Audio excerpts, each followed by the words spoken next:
The pastor asked me to try to keep this under 45 minutes, so I'm going to do my best. No, just kidding. They say that you cannot breathe through your nose and cry at the same time. So if you'll bear with me this morning, I'm going to put that to the test. My name is Dave Scharff, and Ron and I were best friends for close to 50 years. And as the pastor mentioned, there was a third one of us, and that was Charlie Carroll. He was unable to be here today because of business. I've known Ron so long that I was in Ron and Cindy's wedding, the first one. We met in junior high school at Dayton Christian. I lived in Trotwood at the time. He lived up here on Weaver Road, as Jamie mentioned. And I would pick Ron up on the way to school, and we would spend a lot of time together talking as we drove to school and as we came home. The thing about Ron is when our paths would take different, or when our lives would take different paths, or we would be apart, whenever we would come back together, it was like our friendship was never interrupted.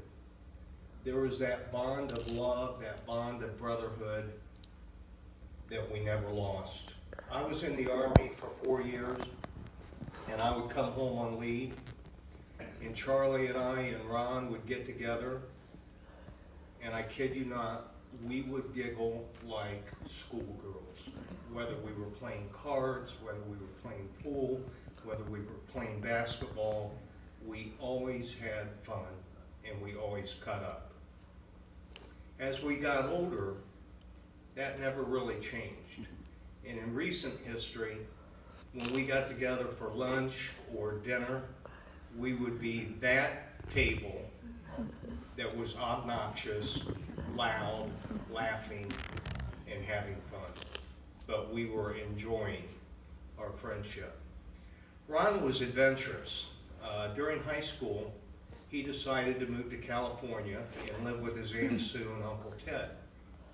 When it was time to come home, I flew out to California to help Ron drive back.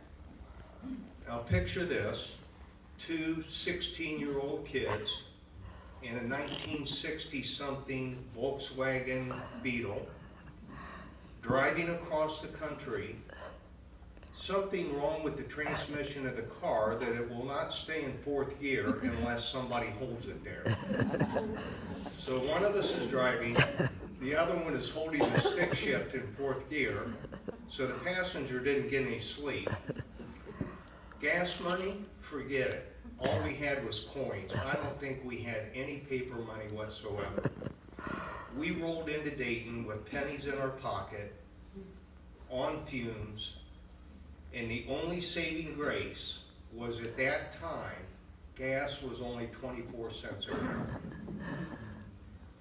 As all of you know, Ron grew up in the family business and he loved trucks. He drove trucks all his life. At one point he worked for a local feed and grain company, making runs down to the Ohio River and back. And he asked me one day if I'd like to go for a ride with him. And I thought, well, yeah, why not? That'd be fun. I've never ridden in a semi before. Let me tell you, I felt like I was on the movie set of Smokey and the Bandit. Here's Ron jamming through the gears, good buddy this, good buddy that on the CB, looking for Smokey in the grass or the bear in the air, rolling down the highway. He was in his element. He was having a blast, and I was having fun watching him. As Jamie mentioned, Ron is very active in athletics and sports. We played basketball together at Dayton Christian. And even after high school, Ron continued to play in a local adult league here in Germantown. He also played soccer for Dayton Christian, and he was quite good at both sports. But one thing you may not know about Ron is that he loved to dance. And I think he may have gotten that from Senior. But when we would go out, we would head down to the She nightclub down at Forest Park Plaza, and Ron would dance up a song, and he just loved it. At that same time period, my parents were having frequent parties. And I actually have a picture of Ron with an afro, big bell-bottom pants, cutting the rug with my mother. As Jamie mentioned, probably the most prominent thing about Ron is how much he loved his family.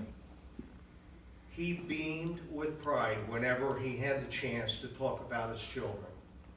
Heather, Tara, Trey, and Taylor. And his grandchildren, oh my gosh, he was over the moon. Talking about them, the boys, the sports they played. Ron loved each and every one of you dearly. You know, sometimes I think that we have it backwards in this society. We rejoice when someone comes into the world. Then we cry and mourn when someone leaves to go to heaven and be with Jesus. Shouldn't it be the other way around? I mean, this life is tough at times. And being in heaven with Jesus, well, my gosh, that's heaven. Ron was deeply spiritual. He loved the Lord.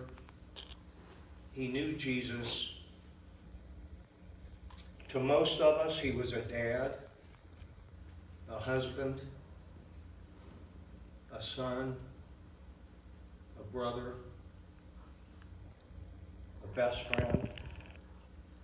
However, he was and he is also a beloved child of the Most High God. Ron is in heaven now with Jesus, with his mother, and both of his nephews, Zach and Daniel.